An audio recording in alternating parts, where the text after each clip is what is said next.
آج کے دن کی سب سے بڑی خبر جو کمیٹی ہے قومی سلامتی کے اوپر، پارلیمانی کمیٹی، اس کے اجلاس سے متعلق ہے جو کہ 5.5 گھنٹے جاری رہا، اور اس میں اراکین اسمبلی بھی موجود تھے، سینیٹرز بھی موجود تھے، کیبنٹ ممبرز بھی تھے، چاروں وزراء اعلیٰ بھی تھے، اور یہاں تک کہ صدر اور وزیر اعظم آزاد کشمیر اور اس کے علاوہ وزیر اعظم گلگت بلتستان نے بھی اس اجلاس میں شرکت کی، کیونکہ یہ نیشنل سیکیورٹی سے متعلق اجلاس تھا، اور اس میں D G I S I فیض حمید، ان کے حوالے سے بتایا جا رہا ہے کہ انہوں نے سب کو بریف کیا سچویشن پر، اور army chief general Qamar Javed Bajwa نے سوالوں کے جواب دیے، یعنی فوجی قیادت نے سیاسی قیادت کو بریف کیا سچویشن کے اوپر۔ اور اس میں جب شیخ رشید صاحب سے یہ کوشچن کیا گیا کہ بات کیا ہوئی، تھا وہ ان کیمرہ اجلاس یعنی کہ ان کیمرہ بریفنگ تھی، تو شیخ رشید صاحب کا کیا جواب تھا، آپ کو پہلے وہ سنوائیں گے، پھر سیٹھی صاحب کے سامنے سوال رکھیں گے۔ بڑا زبردست ماحول تھا، ایسا ہوتا ہے رہنا چاہیے ماحول۔ اچھا سر، ٹی ٹی پی سے متعلق سر کیا فیصلہ ہوا سر؟ کوئی فیصلہ نہیں ہوا، ابھی تو بتایا کوئی فیصلہ نہیں ہوا کسی چیز کے بارے میں۔ اچھا سر، ایبسولوٹلی ناٹ سے متعلق کوئی بات ہوئی؟ کوئی بات نہیں ہوئی بھائی جان۔ سیٹھی صاحب آپ سن رہے ہیں، شیخ صاحب تو سبھی باتوں سے انکاری ہیں، لیکن فواد چودھری صاحب اس کے بعد میڈیا کے سامنے آئے، انہوں نے میڈیا کو بریف کیا، انہوں نے کہا کہ ایک معاہدے کے تحت سیز فائر پر آمادگی ظاہر کی گئی ہے، یعنی یہ ٹی ٹی پی کا تذکرہ ہو رہا ہے۔ آج کے اجلاس کی ٹائمنگ کو آپ کتنا اہم سمجھتے ہیں، اور آپ کے خیال میں 5.5 گھنٹے کیا باتیں ہوتی رہیں؟ 5.5 گھنٹے میرا خیال ہے پہلے تو سلام دعا اور یہ وہ، پھر وہ بریفنگ ہوتی ہے، وہ بریفنگ میں وہ صاحب پوری وہ نقشہ کھینچتے ہیں، جی یہ ہوا وہ ہوا، یہاں تک پہنچے، یہ بات ہوئی وہ ہوئی، پھر جا کے سوال جواب ہوتے ہیں، پھر آگے کیا کرنا ہے کیا نہیں کرنا، یہاں رک گئے ہیں آ کے۔ تو اگر بریفنگ فوکس تھا اس کا ٹی ٹی پی کے اوپر، تو وہ تو اب کچھ عرصے سے بیان بھی آ رہے تھے اور خبریں بھی آ رہی تھیں کہ ٹی ٹی پی کے ساتھ مذاکرات ہو رہے ہیں افغانستان میں، اور افغانستان کے طالبان حکومت اس کو فیسیلیٹیٹ کر رہی ہے، اور حقانی نیٹ ورک جس کے پہلے سے ہمیں سب کو پتہ ہے کہ تعلقات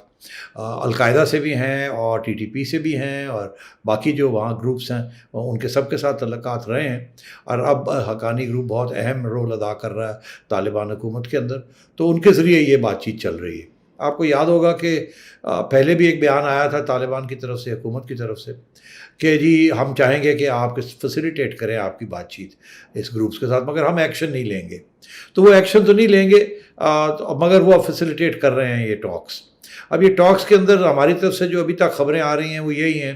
کہ ہم ٹی ٹی پی کو یہ کہہ رہے ہیں کہ جی آپ مہربانی کر کے اب جنگ کا راستہ چھوڑ دیں اور ہمارے ساتھ امن کی بات کریں، اور بتائیں آپ کیا چاہتے ہیں،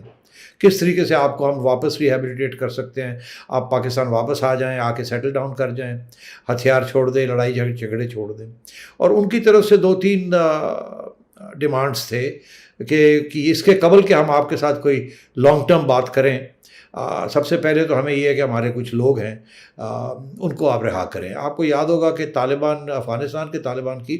یہی اسی قسم کی بالکل اسٹریٹجی رہی تھی جب وہ امریکہ کے ساتھ بات کر رہے تھے کہ ہمارے کچھ لوگ ہیں جو کہ آپ نے باگرام جیل کے اندر رکھے ہوئے ہیں، جن کی تعداد سینکڑوں میں ہے، ان کو پہلے ریلیز کریں، پھر ہم بات اور اپنا اعتماد قائم کریں کہ آپ سیریس ہیں امن کی بات کرنے کے لیے، تو پھر ہم آپ سے بات کریں گے۔ اس میں ایک ٹی ٹی پی کے بھی لیڈر تھے فقیر محمد صاحب، جن کو پھر رہا کیا گیا، اور انہوں نے اس وقت تو کافی سخت بیان دیے تھے، مگر اب وہ بات چیت کے لیے رضامند ہو گئے ہیں۔ اور اب جی پہلی بات جو چل رہی ہے وہ یہی چل رہی ہے کہ جی 1 ماہ کے لیے سیز فائر ہو جائے۔ اب پتہ نہیں، فواد چودھری صاحب کہتے ہیں کچھ کامیابی انہیں حاصل ہوئی ہے یا نہیں ہوئی، مجھے نہیں پتہ، وہ پتہ چلے گا آگے جا کے کہ اگر کوئی اٹیکس نہیں آتے ٹی ٹی پی کی طرف سے یا ان گروپس میں جو افغانستان میں بیسڈ ہیں، تو پھر آپ یہ کہہ سکتے ہیں کہ کچھ بات آگے بڑھی ہے۔ اب بات آگے بڑھنے کا دو پہلو ہے نا، ایک تو یہ کہ جی ٹی ٹی پی کی طرف سے ایک پورے ماہ کے لیے کوئی اٹیکس نہیں ہوں گے پاکستان کی سیکیورٹی فورسز کے اوپر اور چائنیز فورسز کے اوپر اور سویلین ٹارگٹس کے اوپر۔ دوسری بات یہ ہے کہ ہم کچھ ان کے پریزنرز چھوڑیں گے۔ اب وہ پریزنر سارے پاکستانی جیلوں میں ہیں اور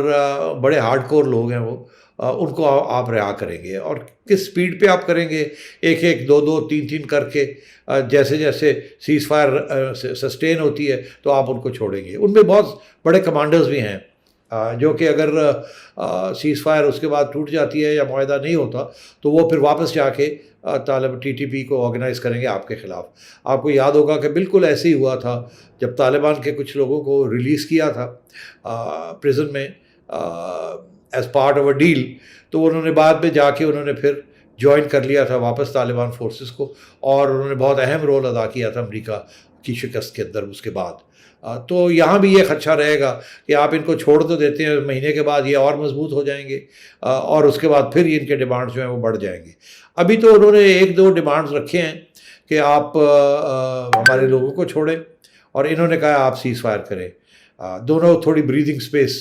مانگ رہے ہیں، مگر اس کے بعد ان کا جو مین ڈیمانڈ ہے وہ تو بہت خطرناک ہے نا، اور جس کی بات وہ چھوڑتے نہیں ہیں، وہ ابھی بھی کر رہے ہیں، وہ یہی کہ جی پھر آپ یہ فاٹا جو سارا علاقہ ہے وزیرستان کا، یہ ہمارے حوالے کریں اور اس پہ شریعہ قائم کریں اور ہمارے حوالے کریں۔ ایک قسم کی ریاست بنانا چاہتے ہیں وہاں، اسلامی ریاست۔ تو کیا پاکستان کی آئین یا پاکستان کی نیشنل سیکیورٹی اسٹیبلشمنٹ یہ کرنے کے لیے تیار ہے کہ نہیں، پہلی بات۔ دوسری بات کہ وہاں کے لوگ جو ہیں جنہوں نے بہت سفر کیا ہے ٹی ٹی پی کا، جو جب بھی وہ دندنا رہے تھے وہاں اور جنگ کر رہے تھے، بہت سفرنگ ہوئی ہے، اور بڑے لوگوں کے خلاف لوگ ان کے خلاف پھر کھڑے ہوئے تھے۔ تو کیا یہ واپس آ کے پھر ان کے ساتھ کیا اشر ہوگا، کیا نہیں ہوگا، تو یہ کوئی آسان معاملہ نہیں ہے، یہ ابھی بات چلے گی۔ میرا نہیں خیال ان کے ڈیمانڈ جو ہیں سارے جو ہیں وہ ایکسیپٹیبل ہوں گے آپ کی ریاست کو، اور میرا نہیں خیال کہ آپ کی سیاسی جماعتیں جو ہیں اتفاق کریں گی اس چیز کے اوپر، اور یہ معاملہ ابھی چلے گا۔ مجھے کوئی سیٹلمنٹ نظر نہیں آتی۔ سیاسی جماعتیں اتفاق کریں گے یا نہیں یہ تو آنے والے وقت میں پتہ چلے گا سیٹھی صاحب، لیکن اتنا اچھا ماحول تھا کہ شیخ رشید صاحب اتنے خوش لگے، اور ان کا کہنا تھا کہ ایسی میٹنگز ہوتی رہنی چاہیے، بڑا زبردست ماحول تھا۔ اور اس میں پھر ہم دیکھ رہے ہیں کہ انہوں نے کہا کہ جو ٹی ٹی پی کے ساتھ معاہدہ ہوا ہے وہ پارلیمنٹ میں لایا جائے، یہ مطالبہ کیا گیا ہے سیاسی جماعتوں کی جانب سے۔ اب سب کچھ اتنا اچھا ہو رہا ہے، اتنے حل طلب معاملات سالو ہو رہے ہیں، ٹی ٹی پی سے معاہدہ کوئی معمولی خبر نہیں ہے، معمولی بات نہیں ہے، اور پھر ہم دیکھتے ہیں ٹی ایل پی کا معاملہ بھی حل ہو گیا، یعنی سب کچھ ایک اچھے نوٹ پہ آگے بڑھ رہا ہے۔ تو پارلیمنٹ میں لانے میں کیا مذائقہ سیٹھی صاحب؟ دیکھیے، پارلیمنٹ میں لانے کا ضرورت ہوتی ہے اس چیز کی۔ آپ کو یاد ہوگا آصف زرداری صاحب جب پریزیڈنٹ تھے تو اس وقت بھی معاہدے ہوئے تھے وزیرستان کے اندر اور سوات کے اندر، اور اس وقت بھی زرداری صاحب نے یہی کہا تھا کہ جو بھی معاہدہ ہوتا ہے اس کو پارلیمنٹ میں لایا جائے اور وہاں ریزولوشن پاس کی جائے اس کو بیک کرنے کے لیے، تاکہ اگر کوئی گڑبڑ بھی ہو تو پھر ساری پارلیمنٹ اس کی ذمہ داری لے، یہ نہیں کہ ایک سیاسی جماعت یا صرف ایک نیشنل سیکیورٹی اسٹیبلشمنٹ۔ اور حالانکہ مجھے یاد ہے کہ زرداری صاحب اس کے خلاف تھے، وہ نہیں چاہتے تھے کہ یہ معاہدے ہوں، انہیں معلوم تھا کہ یہ معاہدے ٹوٹ جائیں گے اور یہ ہو جائے گا، مگر پھر بھی انہوں نے پارلیمنٹ کا سہارا لیا، کیونکہ ایک پارلیمنٹ ہی ہوتی ہے جہاں سب کے نمائندے ہوتے ہیں، اور اگر کسی وقت کوئی گڑبڑ بھی ہو جائے تو پھر نمائندے جو ہیں وہ ذمہ داری لیتے ہیں، اور واپس بھی جب اگر کوئی فیصلہ کرنا پڑے تو وہ پارلیمنٹ کے ذریعے ہی فیصلے واپس ہوتے ہیں، تو ایک پارٹی کے اوپر بوجھ نہیں پڑتا، اسپیشلی وہاں جب کہ خدشہ ہو کہ جو معاہدہ ہونے جا رہا ہے یہ چلے گا نہیں، تو اس لیے پارلیمنٹ ہی پھر ٹرمز اینڈ کنڈیشنز جو ہے وہ سیٹ کرتی ہے۔ تو اس پہ کوئی حرج نہیں ہے کہ جو بھی طے ہونے جا رہا ہے وہ پارلیمنٹ میں لایا جائے، وہ اگریمنٹ جو کہ اسٹیبلشمنٹ کرنا چاہتی ہے وہ پارلیمنٹ میں لائی جائے، وہاں اس کی باریکیاں دیکھی جائیں، وہاں ڈیبیٹ ہوئی جائے، اس کے بعد جو بھی اگریمنٹ پہ طے ہوتا ہے وہ پارلیمنٹ اس کو اوکے کرے تاکہ اس کی ذمہ داری لے۔ کل کو کوئی گڑبڑ ہوتی ہے تو کوئی سیاسی جماعت جو ہے وہ یہ نہ کہے جی ہم نے تو یہ بات مانی نہیں تھی اور یہ ہوا کیسے اور یہ ہوا اور وہ ہوا، پھر اس میں نیشنل سیکورٹی کے اوپر برا اثر پڑتا ہے۔ اس قسم کی چیز کے اوپر اتحاد ہونا چاہیے، نیشنل اتحاد۔ یہ تو میں کہہ سکتا ہوں کہ پارلیمنٹ میں لے جانا چاہیے جب جا کے یہ طے ہو جائے، فائنل پوائنٹس جو ہیں وہ طے ہو جائے۔ میرا خیال ہے یہ جو بریفنگ ہے اس کا یہی مقصد ہوتا ہے کہ جو مسئلے ہیں وہ یہاں بتائے جائیں، پارلیمنٹ کے اندر کھل کے بات نہ کی جائے، پارلیمنٹ کے اندر مختصر بات کی جائے، باریکیاں جو ہیں وہ یہاں کانفیڈنس میں لے لی جائیں، اور وہاں موٹی موٹی بات جو ہے جہاں اگریمنٹ ہوتی ہے وہ جا کے کی جائے اور وہاں جا کے مہر لگوا لی جائے۔ تو یہی طریقہ یہاں بھی فالو کرنے کا ارادہ ہے میرا خیال ہے اسٹیبلشمنٹ کا، اور دیکھنا یہ ہے کہ اس کے ساتھ حکومت یا اپوزیشن اتفاق کرتی ہے کہ نہیں۔ اس وقت کی جو اپوزیشن تھی وہ تو بالکل اتفاق کرنے کے لیے تیار تھی زرداری صاحب کے زمانے میں، مگر گورنمنٹ تیار نہیں تھی، گورنمنٹ کو پھر ملٹری اسٹیبلشمنٹ نے منوا لیا تھا، مگر پھر آپ نے دیکھا وہ چیزیں چلی نہیں، ایک نہیں چلی، دوسری نہیں چلی، آخر میں جا کے پھر جنگ ہی کرنی پڑی، اور جنگ کے ساتھ کامیابی ہوئی اور پھر جا کے یہ دہشت گردی وہاں ختم ہوئی۔ تو اب دیکھنا یہ ہے کہ آگے کیا ہوتا ہے۔ لیکن اتفاق رائے بقول آپ کے بہت ضروری ہے، ٹھیک ہے سب ایک جگہ کم از کم آ کے بیٹھے تو صحیح، سبھی کی یہاں نمائندگی موجود تھی، اور پھر وہاں موجود تھی عسکری قیادت اور سیاسی قیادت، نہیں تھے تو ہمارے وزیر اعظم ہی نہیں تھے۔ اپوزیشن نے اس پر احتجاج تو کیا ہے، وزیر اعظم کی غیر حاضری پر انہوں نے کہا کہ